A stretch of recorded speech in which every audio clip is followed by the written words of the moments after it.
Padre Santo, te damos muchísimas gracias porque podemos aquí estar delante de ti, en tu presencia. Gracias, Padre mío, porque podemos reunirnos este domingo para la predicación, para escuchar el Salmo, para escuchar acerca del estudio de la santidad. Te queremos pedir que tú bendigas las dos predicaciones y que tú permitas, Padre, que en cada una de ellas podamos aprender lo que tú quieres que el día de hoy aprendamos. Dios, es algo muy importante. Señor, pues nuestra vida debe de ser como ese sacrificio santo, amado, que se presente delante de ti, Señor. Sabemos que la santidad y los sacrificios van muy estrechos, van muy de la mano. Así que te queremos pedir que tú nos utilices y podamos ser esos sacrificios vivos, Señor, que es nuestro único culto racional delante de ti. Te queremos pedir que tú nos enseñes acerca de todo esto, Padre, y te queremos pedir también por los que el día de hoy no pudieron venir, para que tú los bendigas, para que ellos, si han de estar en camino, pronto lleguen, y si no, guárdalos en casa, pero te pedimos para que no falle la tecnología el día de hoy, Señor, sino que toda la transmisión del estudio pueda darse sin ningún problema. Te queremos pedir por todo esto, te damos gracias y en el nombre de tu Hijo Jesús te lo pedimos. Amén.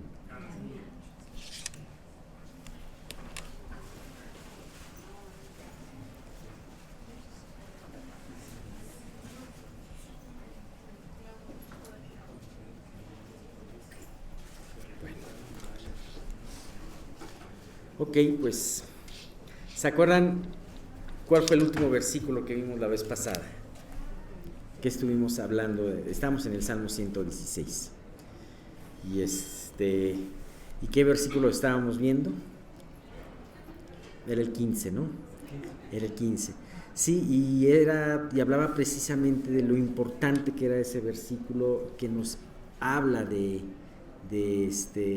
cómo ve Dios la muerte de sus santos, y que si bien al salmista Dios lo había librado de la muerte, y de hecho el agradecimiento del salmo es por haber sido librado de la muerte, en muchas ocasiones Dios no lo va a hacer, y su voluntad va a ser que llegues a atravesar ese umbral, esa puerta a la eternidad, que te conecta con la eternidad. Y habíamos visto que para Dios, más que un fin, más que un castigo, la muerte, aunque sí es un castigo para los que no creen en Cristo, porque finalmente si tú no crees en Cristo, la muerte te va a definir en esa separación con Dios.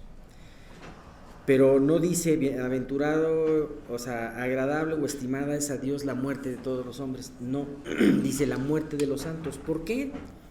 Lo comentamos, porque esa muerte, ese paso, ese umbral es quitar esa barrera para que el compañerismo entre Dios y sus amados santos pueda darse, ¿no? Entonces, habíamos visto que también cuando se habla de esta muerte, no solamente la muerte física, que comenzamos a hablar de ella, sino la muerte a las cosas que nos aferran, y a las cosas, la muerte a nosotros mismos, es también ese quitar el obstáculo entre Dios y nosotros, ¿no? Cuando tú mueres a lo que Dios te está pidiendo, a todo lo que Dios te está pidiendo, entonces tú te vas a encontrar un camino franco con Dios, ¿no? Muy bien, vamos a ver la última parte de este salmo, que es a partir del versículo 16. Por favor, si lo pueden poner en sus Biblias. Empezando por el versículo 16, dice: Oh Jehová, ciertamente yo soy tu siervo, siervo tuyo soy, hijo de tu sierva. Tú has roto mis prisiones. El 17 dice: Te ofreceré sacrificio de alabanza e invocaré el nombre de Jehová. Es la segunda vez que habla de que invocaré el nombre de Jehová.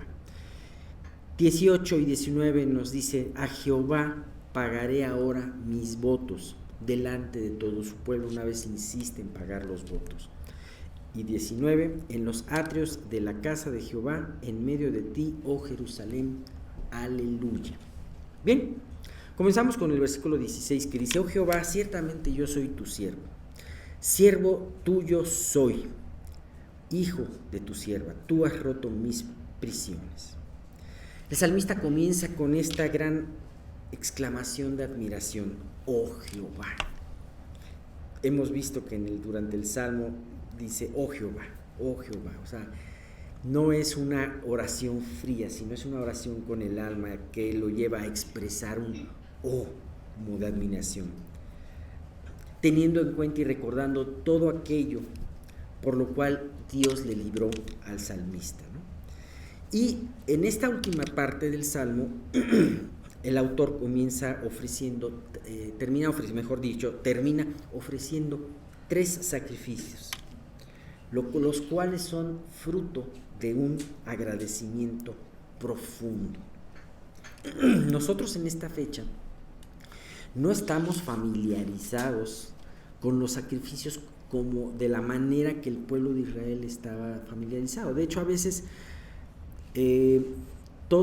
cuando tú pasas por estos pasajes que son parte del Éxodo, cuando pasas por Levítico, especialmente Levítico, y los primeros 10 capítulos, 9, 10 capítulos, no me acuerdo cuántos son, de Levítico, en donde te habla con puntos y comas de cómo deben de ser eso, qué tipos son los sacrificios y cómo deben de ser estos sacrificios, ¿no?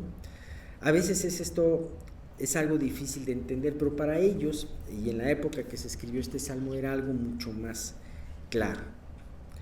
Y me llama mucho la atención, en estos 4 versículos, el salmista nos está hablando de 3 sacrificios. El primero es uno muy importante y lo define diciendo: siervo tuyo soy, hijo de tu sierva. Está hablando de un sacrificio de entrega. Me llama mucho la atención como algo que nos puede estorbar muchísimo, que nos puede alterar mucho en este tiempo, es hablar de la entrega, porque estamos acostumbrados a recibir y estamos acostumbrados y vivimos en un siglo en donde el placer es lo más importante, la autosatisfacción es lo más importante, el no perder, el darte ese placer, ese gusto, el no perder, el darte esa comodidad que como muchas veces te dicen y te la repites tú, y si no te la repites tú, te la repiten los anuncios: te lo mereces, ¿no? Te dicen: es que esto te lo mereces. Y no nos damos cuenta que Dios nos habla de estos sacrificios. Para Dios es agradable la muerte de sus santos, pero también para Dios es agradable estos sacrificios de entrega que hacen sus santos. De cierta manera va muy ligado con la muerte a ti mismo. Siervo tuyo soy, se declara el salmista, hijo de tu sierva. En esto él confirma algo muy importante, voluntariamente dice: siervo tuyo soy, Dios. O sea, sí me libraste, me diste esta gran liberación de la muerte. Me quitaste, dice aquí, tú has roto mis prisiones. Quiere decir que antes de esta prueba él estaba, o durante esta prueba él estaba encarcelado en su pecado, encarcelado en la enfermedad, encarcelado en una amenaza de muerte. Pero finalmente dice: tú has roto mis prisiones, pero no voy a romper mis prisiones, o tú no rompiste mis prisiones para salir yo como chino libre, sino con un objetivo. Y entonces el salmista entiende y dice: siervo tuyo soy, hijo de tu sierva. Qué impresionante, ¿no? Aquí reconoce también, y digo, no nos da mayor detalle el salmo, ¿no? De quién ni siquiera sabemos quién lo escribió, y mucho menos vamos a saber quién es la mamá del que lo escribió, pero dice: hijo de tu sierva. Y entonces podríamos pensar que la madre de este salmista también era una persona que se consideraba sierva de Dios, que servía para el Señor. Y esta mujer sirviendo al Señor, seguramente con ayunos, con oraciones, como muchas mujeres en la antigüedad lo hacían, reconoce, es una sierva de Dios que estuvo orando por el reino de Dios, y dentro de este reino de Dios oraba por su legado para el reino de Dios, y en ese caso era su hijo. Ajá. Yo soy siervo tuyo, hijo de mi sierva, ¿no?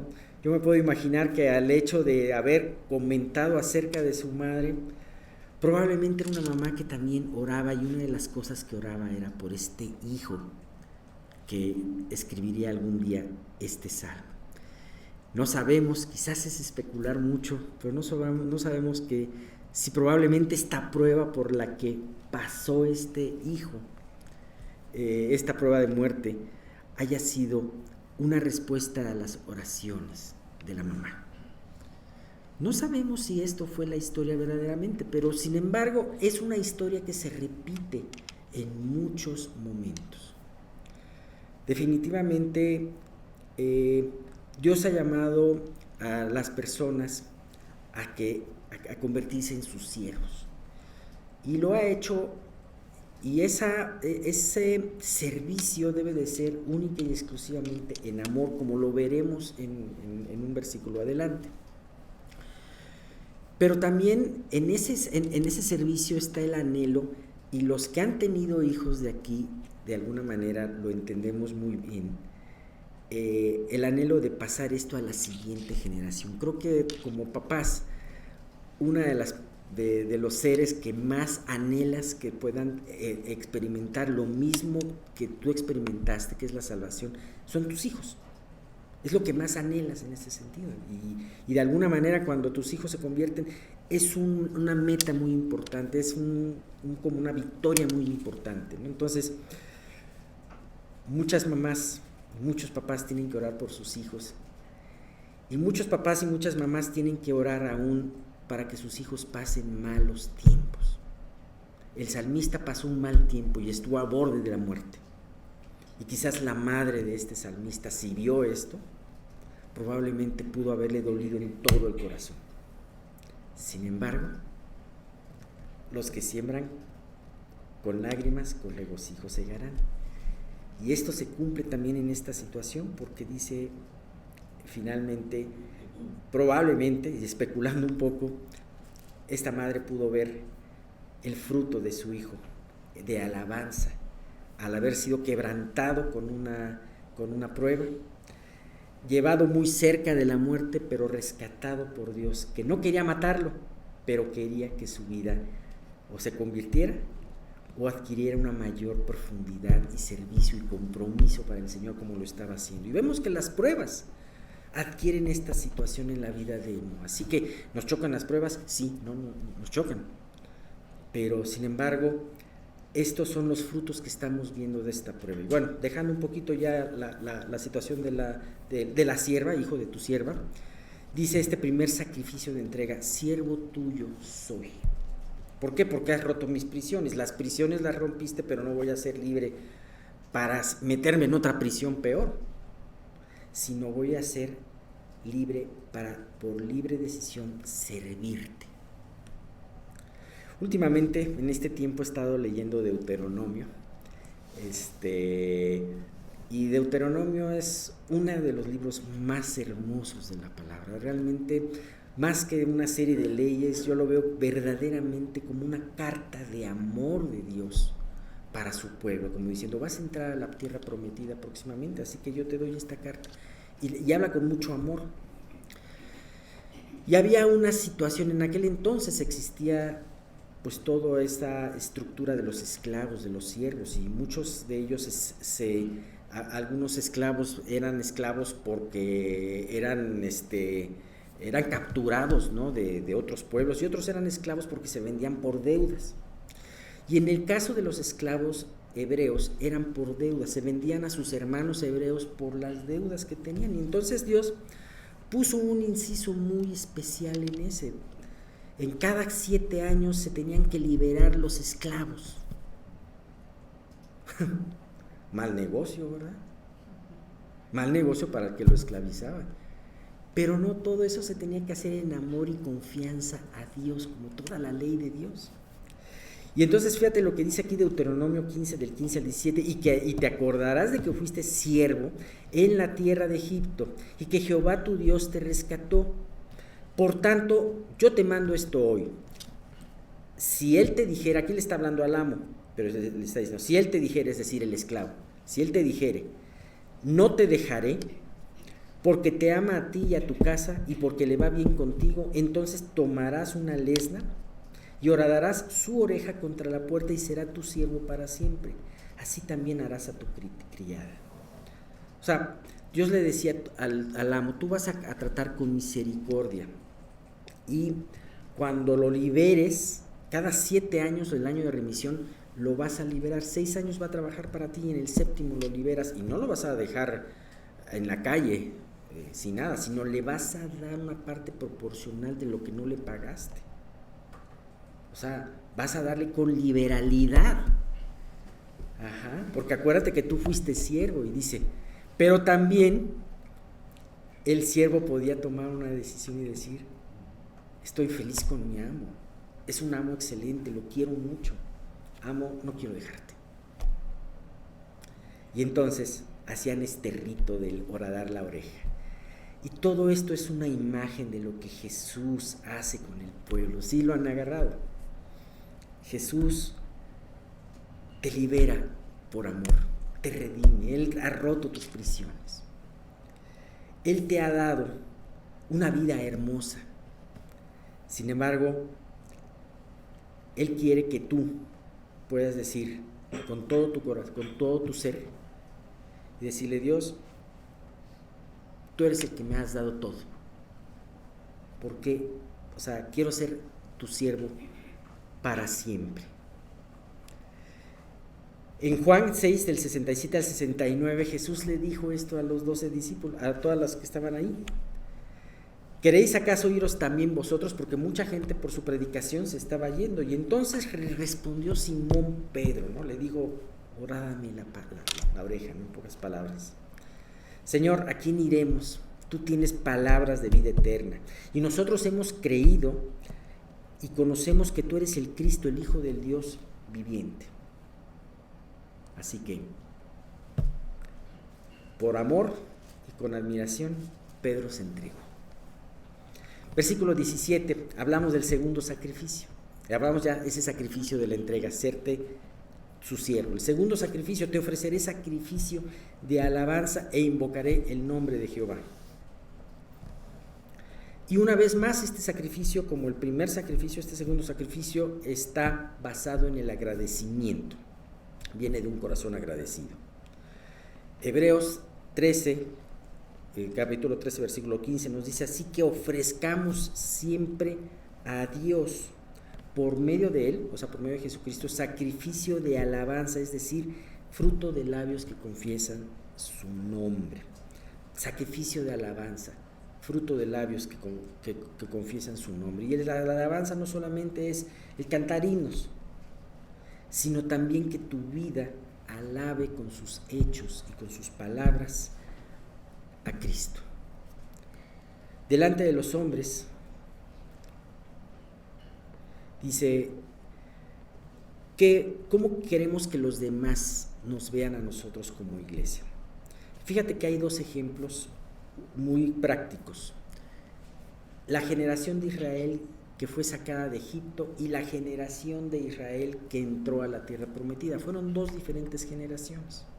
Una se quedó en el camino y la otra pudo entrar. La primera expresó principalmente quejas. Cualquier cosita que los contrariaba era una queja. Que estaban delante del Mar Rojo y el ejército era una queja. Y el ejército de Faraón era una queja. Que no tenían que beber era una queja. No tenían que comer era una queja. Que no tenían otra cosa que comer más que maná era otra. En fin, muchas quejas. Hasta que terminaron llenando el vaso de maldad. Y entonces Dios dijo, no van a entrar ustedes, van a entrar sus hijos. Los hijos no fue una generación perfecta. Vemos que también tuvieron sus problemas. Sin embargo, ellos aprendieron a empezar a alabar a Dios por sus cosas. Me impresiona, hay un detalle.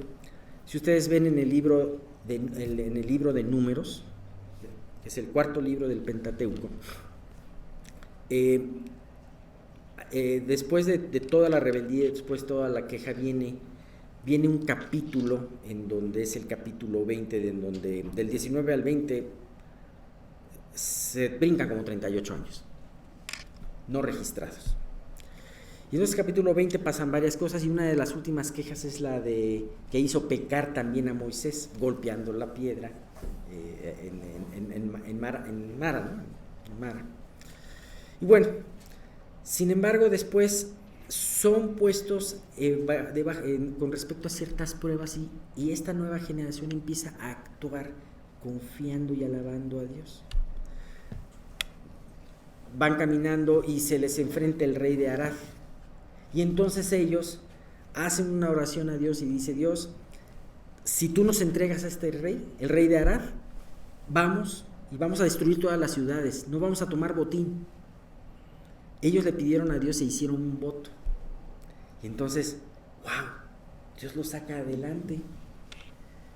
Y después les faltaba agua, ¿y qué hicieron?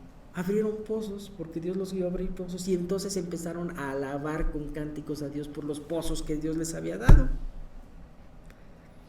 Era una nueva visión. ¿Qué te gustaría hacer? ¿Y cómo puede definir tu vida? ¿Una vida de queja o una vida de alabanza? Porque a través de la queja blasfemas su nombre, y a través de la alabanza engrandeces su nombre. Y es muy importante eso, porque hay quien nos ve, y generalmente esos que nos ven anhelamos que también le conozcan. Últimos 2 versículos. A Jehová pagaré ahora mis votos delante de todo su pueblo, en los atrios de la casa de Jehová, en medio de ti, oh Jerusalén, aleluya. Me impresiona porque esto ya es algo muy rápido, porque ya hemos hablado acerca de los votos. ¿Qué hemos dicho acerca de los votos? Los votos son cosas que hacemos también, es ese tercer sacrificio, los votos. Un sacrificio en agradecimiento, y es también un sacrificio voluntario. Nosotros no estamos muy familiarizados a lo mejor con los sacrificios, pero Dios proveía también de esos sacrificios, y muchos de esos sacrificios eran esas que les llamamos ofrendas de paz u ofrendas voluntarias. Dios no las pedía, no las obligaba, pero sí las preveía, y decía: si tú en tu corazón hiciste un voto, no tardes en cumplirlo, sino hazlo a Dios. Dice el Salmo 66 del 13 al 14: entraré en tu casa con holocaustos, te pagaré mis votos que pronunciaron mis labios y habló mi boca cuando estaba angustiado. Fíjate qué revelación tan importante aquí. Esos votos los hice cuando estaba angustiado, ¿sabes? Muchas veces la hora de la prueba, la hora de la aflicción, también viene la hora en que tú empiezas a arreglar tu vida, y muchas veces es el tiempo en donde tú haces importantes decisiones para consagrar tu vida. A veces necesitamos entender qué es lo que pasa y cuál es la razón de la prueba, para en base a eso poder decirle a Dios: entrego esta situación. Dios, ya sé que aunque no tenga que ver tanto esta prueba con algo que está fallando en mi vida, alguna situación de mal hábito, alguna situación de falta de carácter, yo te pido que tú me limpies de esto y te lo entrego. Déjame decirte que la entrega no es una cosa que tú prometes de que ya me voy a portar bien, porque no lo podemos hacer. Necesitamos el poder de Dios a través de su Espíritu Santo para poder hacer cambios profundos y duraderos en nuestras vidas. Sin embargo, es el momento en donde tú destapas esas situaciones que Dios te quiere mostrar, y entonces haces votos. Muchas veces el voto es: Dios, voy a abrir mis oídos. Así que es impresionante, porque este hombre seguramente en esa aflicción que estuvo cerca de la muerte hizo votos y dijo: Dios, si tú me libras de esta, Señor, yo voy a consagrar esto en mi vida. Y bien, como lo dijimos en otra ocasión, si bien Dios no te obliga a hacer esos votos antes de los que los pronuncies, pero sin embargo si los pronuncias, sí te obliga a cumplirlos, ¿no? Y bien, pues ya a lo mejor no son esos votos de ofrecer un cordero, un becerro o 2 tórtolas. Sin embargo, a veces esas pruebas nos pueden llevar, como les decía, a visualizar nuestras vidas y empezar a hacer esas entregas pequeñas, pero muy importantes, que nos lleven a consagrar nuestras vidas. Esas promesas o esos votos entre tú y Dios, que pueden incluir muchas áreas. Tu tiempo en las redes sociales, por ejemplo, tus finanzas, cómo usas tu dinero, tus malos hábitos, qué situaciones que sabes que Dios te está pidiendo desde hace tiempo, y que no sino hasta una prueba de que digas: Dios, tú ganas, adelante, aquí está esto, ¿no? Y pues no olvidemos, y para terminar este salmo, que así como estos votos, estos 3 sacrificios de los que hablamos, esa entrega, esa alabanza y esa cumplir las promesas, deben de estar basados única y exclusivamente en la gratitud y en la libre voluntad, expresando así nuestro amor a nuestro amado Redentor. Vaya que cuando tú ves cómo Dios ama a su iglesia, a su pueblo de Israel, cómo Dios ama a su iglesia y cómo Dios te ama, pues realmente esto es algo que dispone tu corazón a poder hacer esas entregas que tú sabes que tienen que haber, que tú sabes esas situaciones, y que pues de alguna manera es un buen momento para ponerlas en el altar y decirle: Dios, aquí está, tómalo y haz tú el trabajo. Bien, con esto terminamos el Salmo 116, y haciendo un poquito la idea de que Jesús probablemente también cantó esto con sus discípulos, yo puedo ver toda esa fuerza y esa vida que cobraron estos votos y estos sacrificios, porque Él iba a ser en unas pocas horas, iba a ser el mayor de todos los sacrificios, sacrificar su vida por nosotros. Qué autoridad debieron haber tenido estas palabras en esos labios tan hermosos, ¿no? Bien, pues aquí terminamos con el Salmo. Me alegra mucho que los que hoy estén aquí estén, porque Dios siempre tiene enseñanzas nuevas para nosotros. Siempre tiene algo nuevo que darnos, siempre corrige enfoques que estén mal hechos y nos lleva a la realidad de su verdad. A mí, en lo personal, me afligía mucho esta cuestión de Jacob, de su mamá, en cuanto a la situación que vivieron respecto de la primogenitura de muchos años acá. Y cuando yo estaba preparando este estudio, prácticamente decía lo mismo, pero no cabe duda que Dios y su Espíritu Santo, cuando uno anhela descubrir una verdad, lo hace, porque las revelaciones son parte de Dios. El hecho de que Jacob, parte de su nombre sea suplantador, y que todo se vea esto como una situación rara. Alguna vez algunos probablemente se ha preguntado: ¿Dios permite circunstancias o situaciones a través de hechos mentirosos? ¿No? Y entonces yo creo que muchos tenemos esa incógnita en nuestro corazón. Pero gracias a Dios que a mí me permitió ver un estudio de un judío cristiano que se llama Baruch, en el cual él hace un análisis que dije, aquí está la razón, esta es la razón. Por tanto, nosotros tenemos que recapitular un poco y para poder cambiar el enfoque. Hoy Alex mencionó algunas verdades importantes, como la generación que sale de Egipto siempre quejándose, la generación que entra con sus errores y muchos problemas, pero con una actitud totalmente diferente. Y cuando nosotros conocemos la verdad nos libera. Entonces nos hace alabar a Dios y nos hace justificarlo. Entonces, para que nosotros podamos comprender bien esto, el sentido espiritual de las acciones de Jacob, recordemos una cosa muy importante. También hubo otra verdad,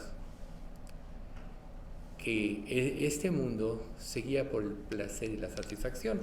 Nosotros muchas veces hemos comentado que el principio del pecado es perseguir la autosatisfacción, y esa satisfacción generalmente que el ser humano busca en general, está ligada al pecado y al egoísmo, y causa mucho, pero mucho daño. Por eso cuando nosotros venimos a Cristo, el negarnos para hacer la voluntad de Dios, el negar todo ese tipo de vida anterior que nos alejaba de Él,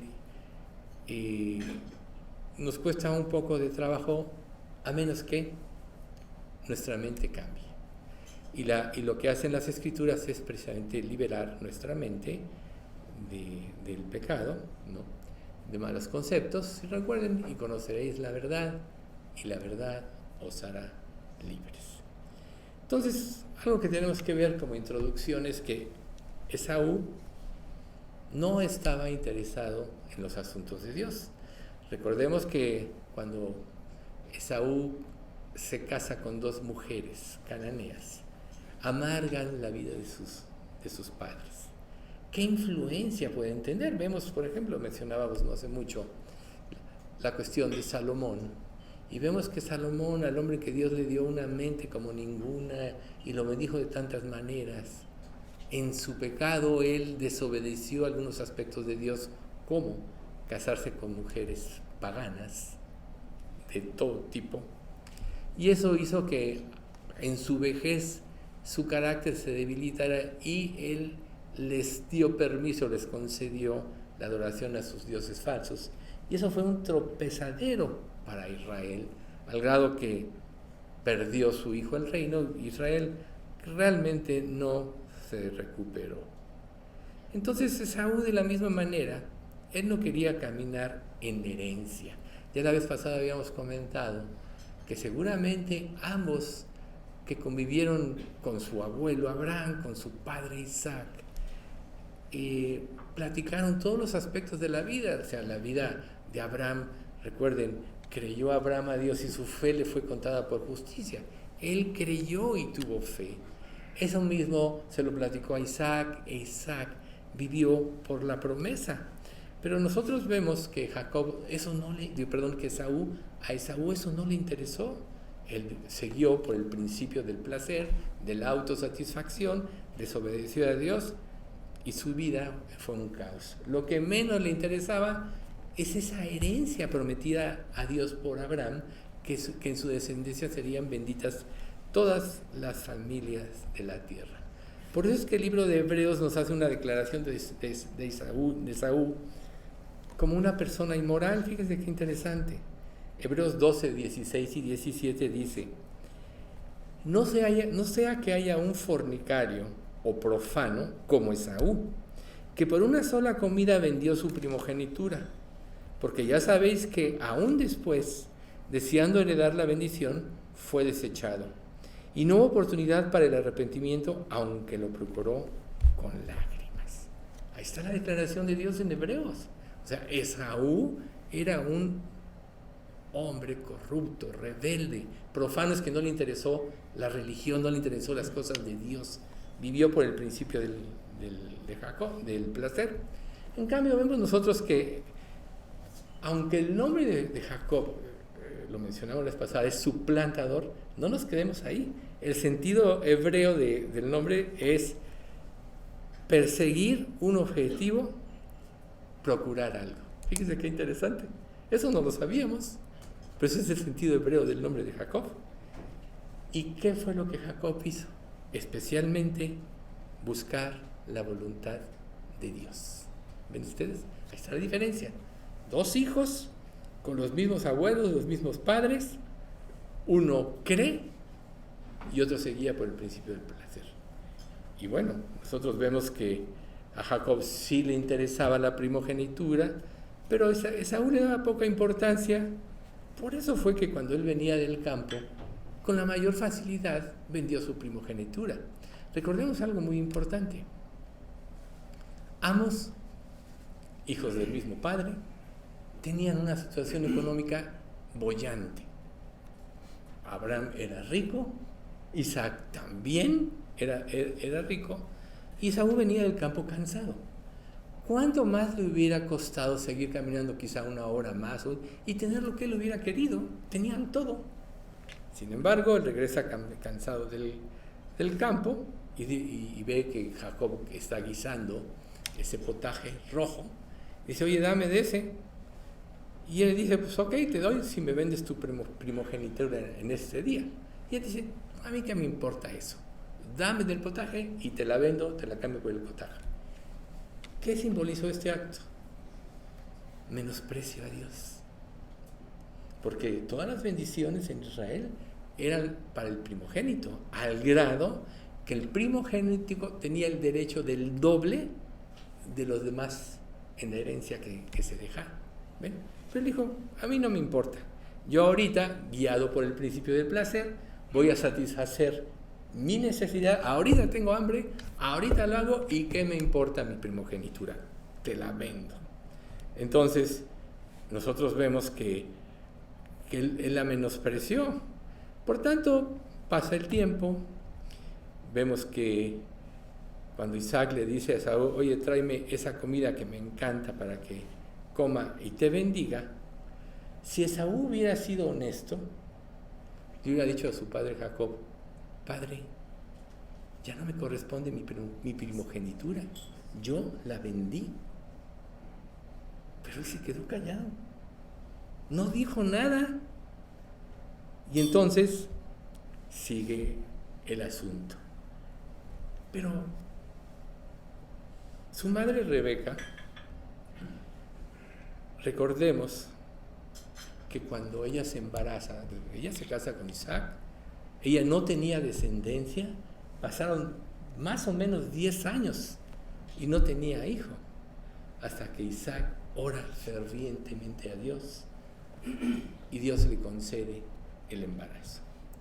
Y luego ella pues se sentía mal, entonces va y consulta y dice, es que 2 naciones están aquí, dentro de tu vientre hay una lucha. ¿Y cuál fue la divina respuesta? El mayor servirá al menor.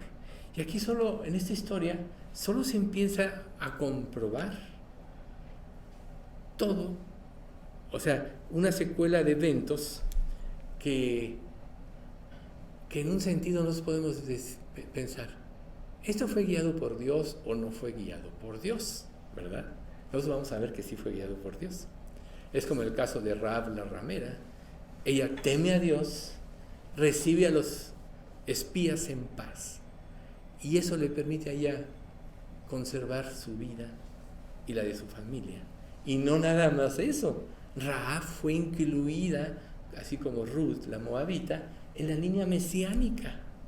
¿Qué nos quiere decir Dios aquí? Que realmente no tiene preferencia. Recuerden que no es el Israel según la carne el que tiene la promesa, sino el Israel según la fe. Por eso es cuando nosotros nos convertimos por fe, nos convertimos en israelitas de corazón, por fe, porque seguimos las pisadas de Abraham. O sea, Israel, y eso lo menciona Pablo, según la carne, es como una alegoría. Ismael, el hijo según la carne, hijo de la esclava, Agar, persigue a Esaú y se burla de él. pero quien recibe la bendición de la promesa es el hijo según la promesa, por el que Isaac oró, por el que vino milagrosamente, y eso sucede en el ínter, como pasa en las debilidades humanas, que Sara se desespera, son 10 años ya en una edad avanzada, y dice, oye, toma mi sierva, y de ahí yo voy a criar a través de mi sierva este hijo. Eso era común en la antigüedad. Podía decirse que se prohijaba y era como su hijo. Pero cuando ve a Ismael burlarse de Isaac, dice, no, echa fuera a la esclava, porque no heredará el hijo de la esclava con la libre. Y ahí vemos ese tipo de situaciones que pasan en la Biblia, ¿no? Entonces nosotros vemos que, volvemos a la escena de la bendición. Esaú debió haberle dicho a Dios, yo ya no soy dueño de la primogenitura, yo se lo vendí a Jacob. Recuerden que todo este evento está registrado en el Génesis capítulo 27, por si después lo quieren ustedes leer, ¿sí? Entonces, las cosas no pasan por casualidad. Dios había dado un dictamen, una promesa, y entonces empieza a actuar la situación providencial de Dios. O sea, Rebeca, cuando escucha a Isaac decir que va a bendecir a Esaú, le dijo a su hijo Jacob, tráeme 2 cabritos. Fíjense cómo la inspiración del Espíritu Santo la guía a algo. ¿Cómo iba a saber Rebeca que su padre iba a palpar a Esaú? Manda y le pone las pieles de 2 cabritos. Le pone en su cuello. Eso está dado en Levítico capítulo 16, donde Dios le dice a Aarón que tienen que sacrificar dos cabritos. Prácticamente uno es el que iba a hacer el sacrificio y otro iba a ser lanzado al desierto para cubrir los pecados de Israel. Entonces ella, por inspiración divina, se anticipó y hizo esto también, las ropas de Esaú. Él debió haber usado esas ropas para recibir lo que él menospreció, pero como vimos ahorita en Hebreos 12, él menospreció y ya no hubo oportunidad. Entonces Rebeca le pone esas ropas a Jacob. Jacob, tenemos una cosa muy importante. Él estaba siguiendo las instrucciones de su madre. Nunca se les olvide eso. Ven, porque ella fue la que oye, ella fue lo que lo llama, ella fue la que dice, haz esto. ¿Se dan cuenta? Rebeca había tenido la inspiración divina ella. Dios se lo declaró, lo tuvo presente todo el tiempo. Y cuando su hijo Esaú empieza a tomar malas decisiones, recuerden que poquito más adelante dice, es que ya no aguanto a las mujeres de Esaú, que manda a Isaac a que se case con alguien de la familia, que sea diferente, ¿no? Entonces, bueno, esta parte de Levítico 16 dice, después tomará los 2 machos cabríos y los presentará delante de Jehová a la puerta del tabernáculo de reunión, y echará suertes Aarón sobre los 2 machos cabríos, una suerte por Jehová y otra suerte por Azazel. Y hará traer Aarón el macho cabrío sobre el cual cayere la suerte de Jehová, y lo ofrecerá en expiación. Mas el macho cabrío sobre el cual cayere la suerte de Azazel, lo presentará vivo delante de Jehová para hacer la reconciliación sobre él, para enviarlo al desierto. Obviamente, Azazel iba a morir en la corrupción del pecado, es otro sustituto. Pero como eran importantes los 2 cabritos y poner las pieles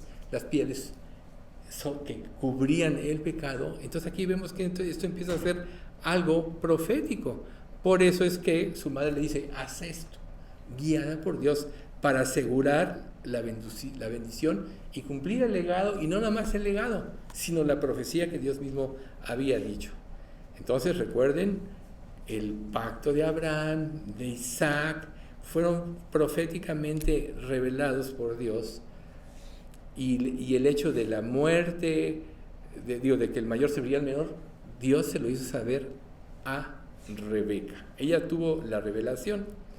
En Génesis 25:23 dice, y le respondió Jehová, 2 naciones hay en tu seno, y 2 pueblos serán divididos desde tus entrañas.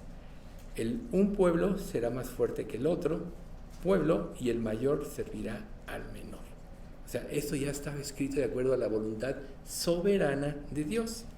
Luego, más adelante vemos nosotros un poco de la historia, pero que esto ya se da en Romanos. Observen bien lo que dice Romanos. Esto es, no los que son hijos según la carne son los hijos de Dios, sino los que son hijos según la promesa son contados como descendientes.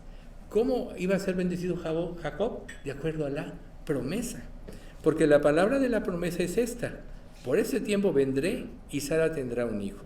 Y no solo esto, sino también cuando Rebeca concibió de uno de Isaac, nuestro padre, pues no había aún nacido, ni habían hecho aún ni bien ni mal, para que el propósito de Dios conforme a la elección permaneciese, no por las obras, sino por el que llama. Se le dijo: el mayor servirá al menor. Como está escrito: a Jacob amé, mas a Esaú aborrecí. ¿Qué pues diremos? ¿Que hay injusticia en Dios? En ninguna manera. Pues Moisés dice: tendré misericordia del que yo tenga misericordia, y me compadeceré del que yo me compadezca. ¿Ven ustedes cómo Dios ratifica esto también en Romanos? Lo dice en Hebreos, lo dice en Romanos en el Nuevo Testamento. Y recuerden,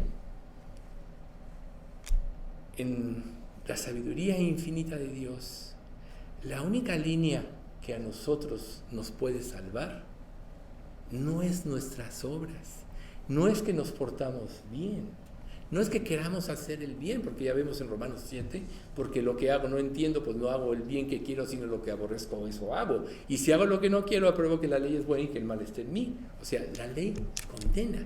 La mente, la conciencia, está estructurada conforme a la ley, condena. Entonces, ¿cuál es la diferencia entre ir al cielo y al infierno?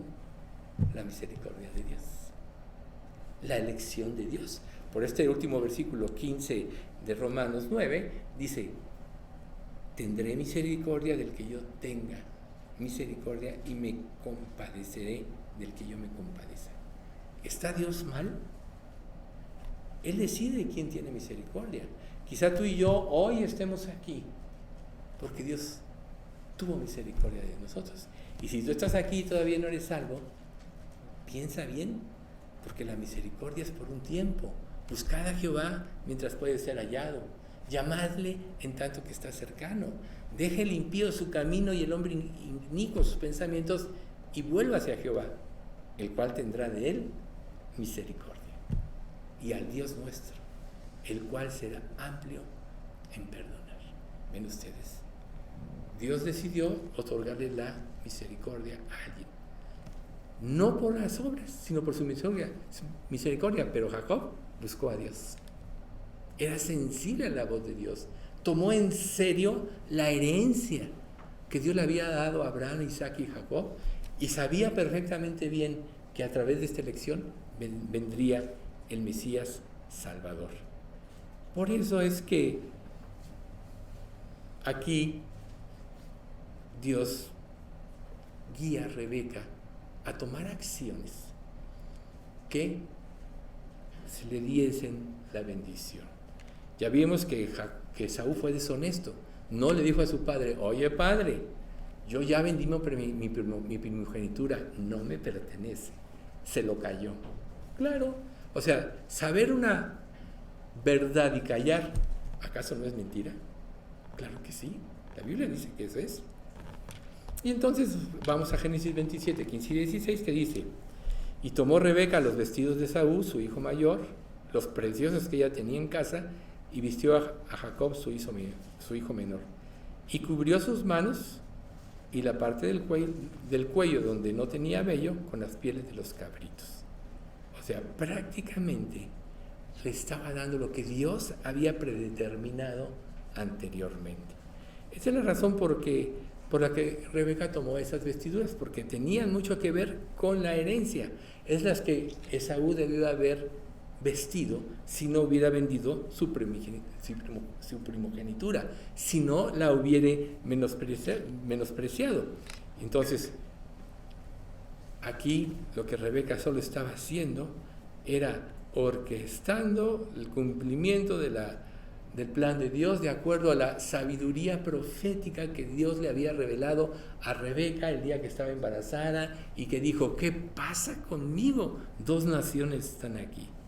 Entonces, Esaú, recuerden que él está renegando de su acuerdo, o sea, por eso no le confiesa a Jacob que no la merecía y que menospreció su primogenitura, y por eso lo que le correspondería a Esaú, Dios se lo dio a Jacob. Recuerden que las riquezas de los injustos serán para los justos. Y este es el sentido del Yom Kippur, que significa cubrir. Eso es lo que significa la fiesta de Yom Kippur, cubrir los pecados.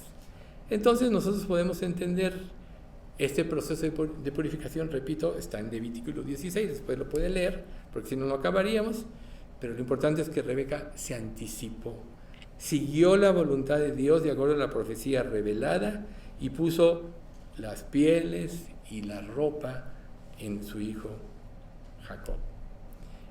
Y él fue el que recibió la primogenitura.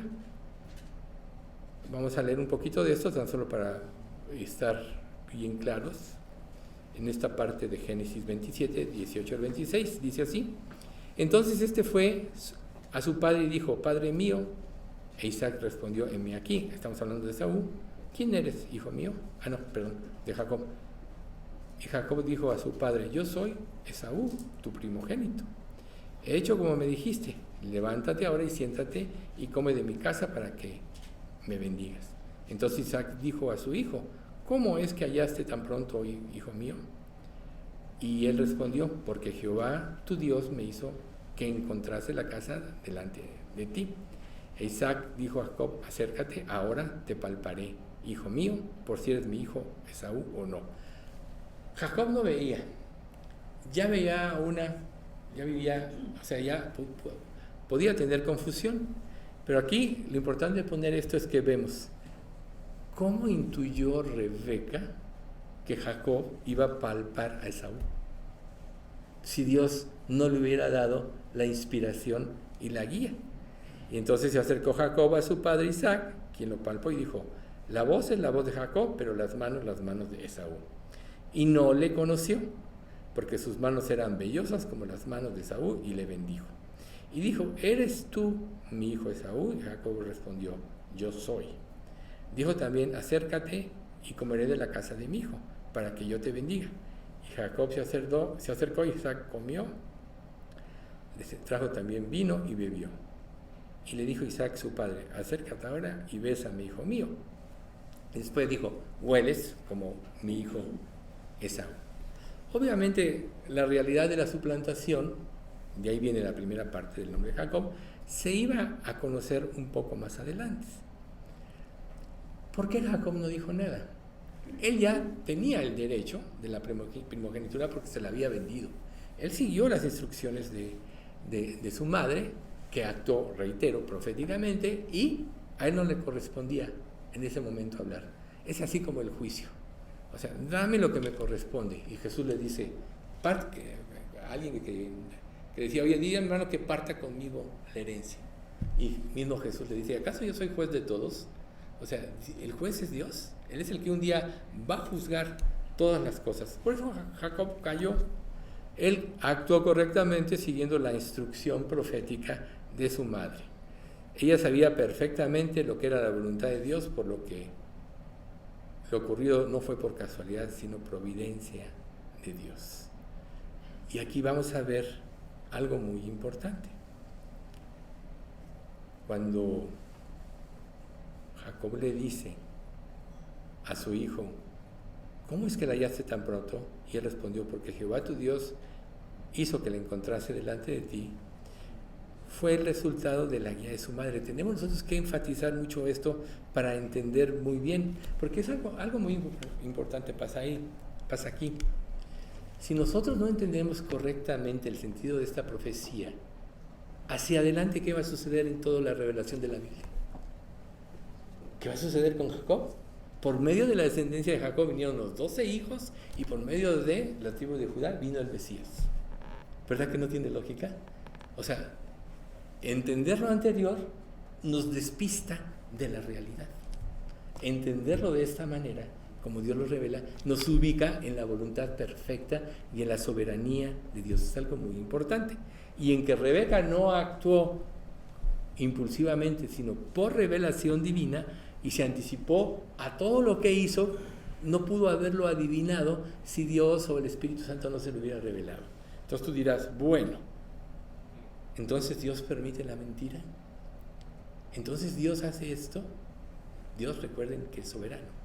Lo único que Dios hizo, y así como Rahab la ramera le dijo, oye, y los espías no se fueron, ¿no? O sea, por una mentira que dijo Rahab la ramera, Dios la pone en la línea mesiánica. A ver, ¿cómo está eso?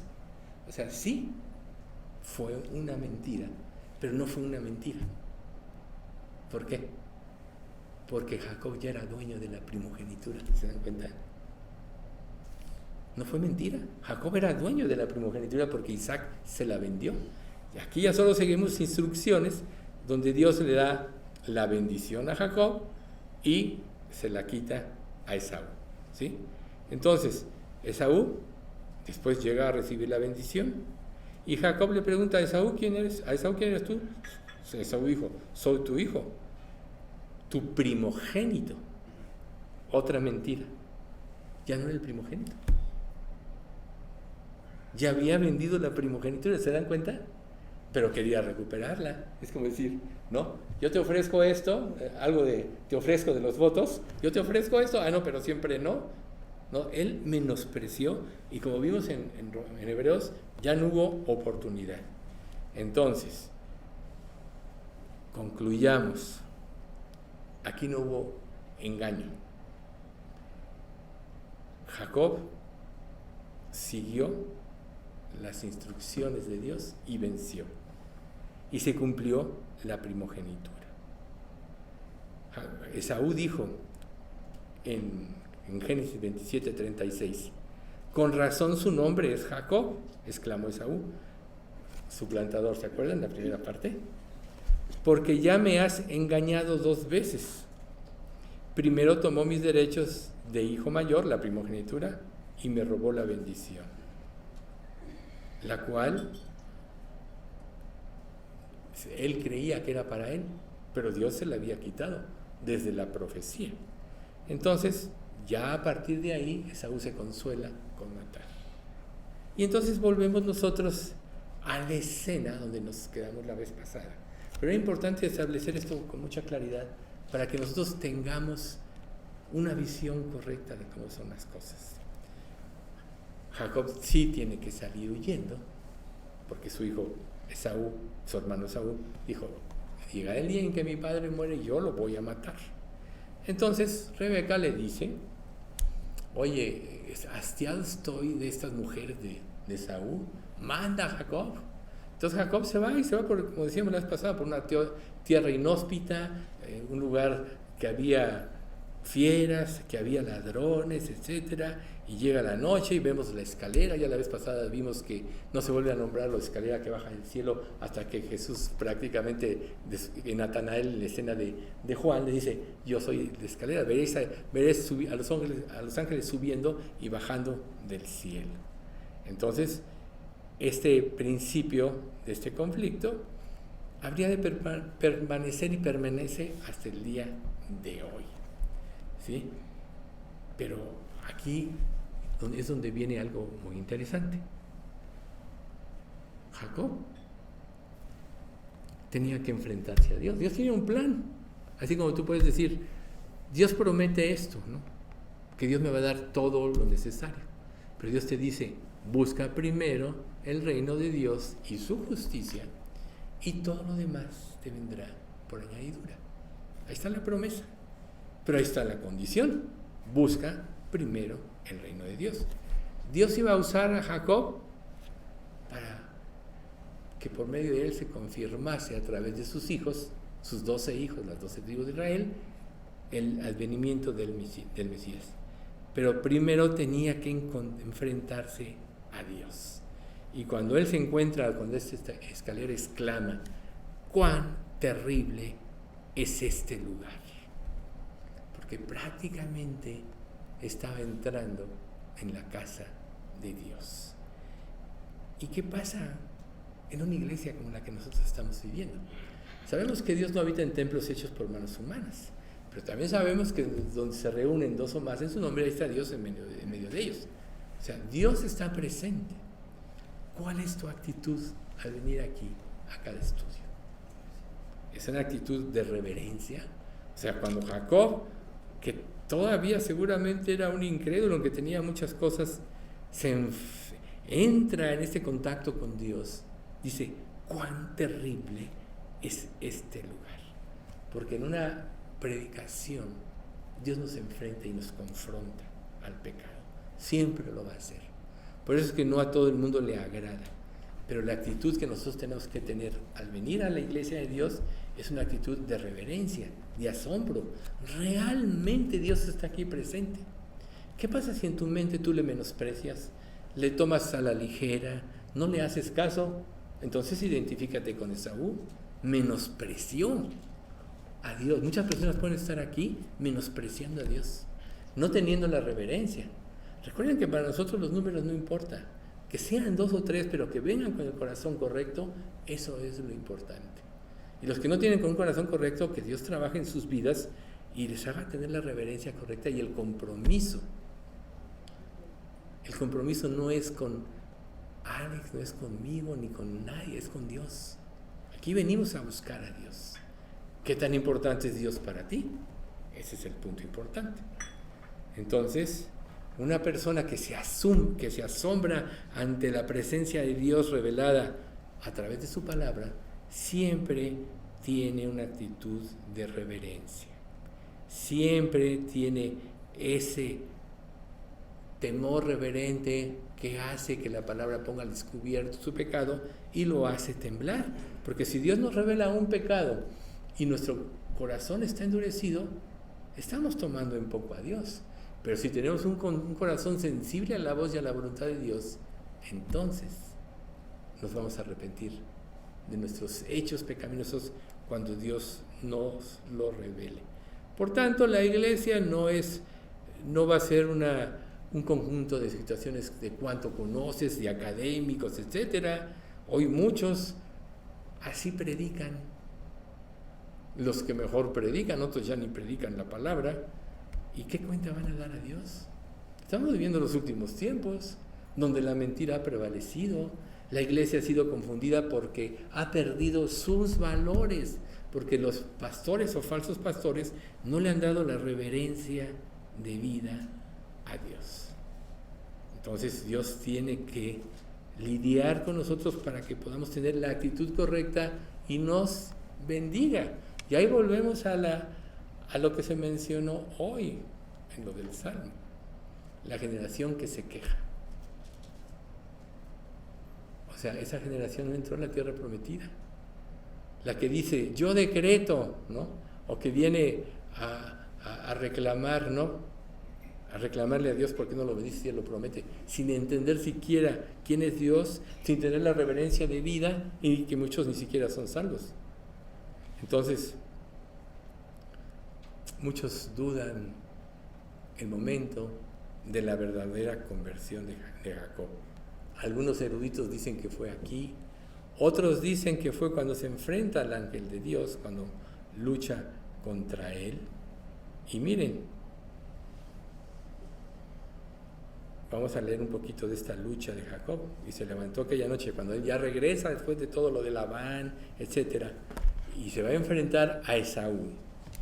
Y se levantó aquella noche y tomó a sus 2 mujeres, y a sus siervas, y a sus 11 hijos, y pasó el vado de Jacob. Los tomó, pues hizo pasar el arroyo a ellos y a todo lo que tenía. Así que se quedó solo, y luchó con un ángel, con un varón, hasta que rayaba el alba.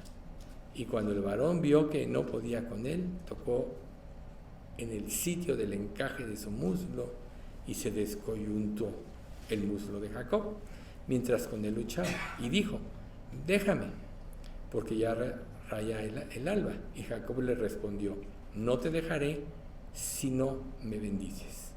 Y el varón le dijo: ¿cuál es tu nombre? Y él respondió: Jacob. El varón le dijo: no será más tu nombre Jacob, sino Israel, porque has luchado con Dios y con los hombres y has vencido. Entonces Jacob le preguntó y dijo: declárame ahora tu nombre. Y el varón le respondió: ¿por qué me preguntas por mi nombre? Y lo bendijo ahí, y llamó Jacob el nombre de aquel lugar Peniel, porque dijo: vi a Dios cara a cara, y fue librada mi alma. Última enseñanza. Jacob, el ángel le dijo: dime tu nombre. Jacob, ya no será tu nombre Israel. Sin embargo le dice: y tú dime tu nombre. Y él no le dijo su nombre. Lo dijiste muy bajito, no te oí. Y entonces Jacob le dijo: dime tú tu nombre al ángel. Y él no le dijo su nombre. ¿No dice que es admirable? No es eso. Ese es en otro pasaje. Entonces, aquí lo importante es que luchó, ¿sí? Todos tenemos una lucha con Dios, no tú. Todos tenemos una lucha. Cuando dije lucha fue el tío, dije no tú. Y todos luchamos por conservar nuestras ideas, nuestras costumbres, nuestra forma de ser, etc. Pero va a llegar el momento en que tengamos que dejarlo todo. O sea, Jacob prácticamente, se dan cuenta, entregó todo. Sus hijos, sus hijas, a través del Jordán se quedó solo. Y así es como tenemos que enfrentar a Dios. No, la bendición de Dios, la salvación, no se hereda. O sea, Dios no tiene nietos, ¿no? Hijo es el que se convierte, los hijos del hijo serían los nietos. Dios no tiene nietos. Cada uno va a tener que enfrentarse un día a Dios. Cada uno tiene el derecho, como vamos a ver en los otros personajes que vamos a analizar en los próximos estudios, tiene el derecho de exponer su queja, exponer su punto de vista, pero siempre con una actitud reverente ante Dios. Pero todos los que llegamos a ser salvos vamos a llegar a una conclusión.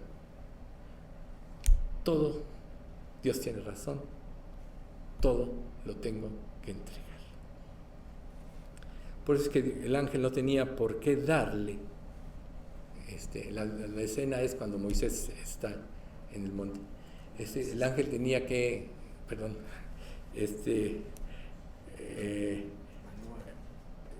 sí, que es admirable. Bien, bueno, ahí se me fue. Entonces, el ángel usó el poder de Dios declarando que había vencido, ¿no? Porque había entregado todo. Esa es la parte nuestra, ¿sí? La victoria de Jacob no fue que él conquistó, sino que sobrevivió y puso todo lo que tenía, todo lo que era, todo lo que deseaba, todos sus conceptos a los pies de Dios. Y el hecho de que el ángel lo descoyuntara fue una marca que él ya tuvo por toda su vida. Y que además Israel tampoco comía de los animales en esta parte, de este encaje entre el muslo, porque tenían consciente la cuestión de esta lucha. Entonces, ¿qué pasa cuando una persona llega a un punto así, que entrega todo, que todos sus argumentos, toda la estructura de su vida se da cuenta de que no sirve? Viene la salvación y entonces dice la Escritura: todo el que está en Cristo, nueva criatura es, las cosas viejas pasaron, he aquí, todas son hechas nuevas. Quizá este fue el momento, yo pensaría, mi criterio personal, es que fue este el momento. Porque Dios se puede presentar a nuestra vida y se presenta todo el tiempo. El estudio pasado, si ustedes recuerdan, decíamos que este mundo está muy alejado de Dios y no lo percibe. Y a este mundo se le olvida que Dios es un ser omnipresente. Dios está presente. Pero ¿cuándo nosotros tomamos conciencia de la existencia de Dios? Cuando Dios nos llama. Pero del momento en que Dios nos llama al momento de nuestra verdadera conversión, por ejemplo, muchas personas pueden haber hecho una oración y empiezan a venir a los estudios. Y pasa que puede pasar un año o más tiempo cuando realmente entienden y se convierten. O sea, no fue porque hicieron una oración, sino hasta el momento en que Dios les mostró su pecado, Dios los llevó al arrepentimiento y les dio la fe que salva. Es ahí precisamente donde comienza una nueva vida y está basada en un sometimiento total del hombre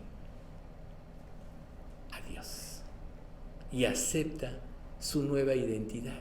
Las cosas viejas pasaron. Por eso es que se supone que si vienes a Cristo ya eres una nueva criatura y ya nada más el transcurso de tu vida, la primera parte, es ir pareciéndote a Jesús, el proceso de santificación y el trabajo que le corresponde a Dios. ¿Pero tienes el derecho de argumentar ante Dios? Sí. Por eso es que el ángel le dijo a Jacob, ¿cuál es tu nombre? Mostrándole que realmente lo iba a cambiar. Pero él no tenía que darle cuenta a Jacob. Por eso él no le dio su nombre. Es como un jefe. No le da razón a un empleado de lo que va a hacer. El empleado, sí, el jefe le puede decir, fulanito es esto, lo otro y aquello. ¿Y por qué me dices esto? O sea, le costaría el trabajo. Entonces, lo más importante, y eso yo creo que es algo que tenemos que enfatizar, es la honestidad en nuestra lucha con Dios. Cuando tú expones tus argumentos ante Dios, si eres reverente y eres honesto, Dios te ayuda, te da una razón y te libra. Pero si tú llegas con una actitud diferente a esto, tú no vas a obtener respuesta de Dios. ¿Sí? Dios se va a comprometer con nosotros en nuestras luchas honestas, no en nuestras luchas deshonestas. ¿Sí? Entonces, el sentido de luchar está basado en exponer nuestros argumentos de una situación o prueba ante Dios con humildad y que Él decline o afirme nuestra postura. ¿Ven? Por eso Dios dice en Romanos 9:20, ¿y quién eres tú que alterques con Dios? Dirá el vaso de barro al que lo formó, ¿por qué me has hecho así? No tenemos por qué pedirle a cuenta a Dios, a un Dios soberano, su mente infinita. ¿Por qué hizo las cosas de esta manera? A mí una persona muchos años antes me decía, si tú me dices por qué, hay 2 tribus que ya no aparecen en el libro del Apocalipsis capítulo 7, de las 12 tribus de Israel, yo me convierto. Y en ese momento yo no tenía en mente esto, ¿no? Pero condicionar a Dios para que te conviertas es algo que es equivocado. Dios es soberano, Él sabe cómo hace las cosas. Quizá nosotros no podamos entender muchas de sus acciones, pero ¿acaso por eso tenemos el derecho de juzgar, no? Por eso es que buscarlo reverentemente es Dios, hazme entender, ¿no? Como aquel salmo, ¿no? Hazme entender. Y Dios le hizo entender. Entonces, la lucha verdadera con Dios es una lucha en oración y puede ser muy larga. Sin embargo, ¿qué pasa en el proceso de la oración?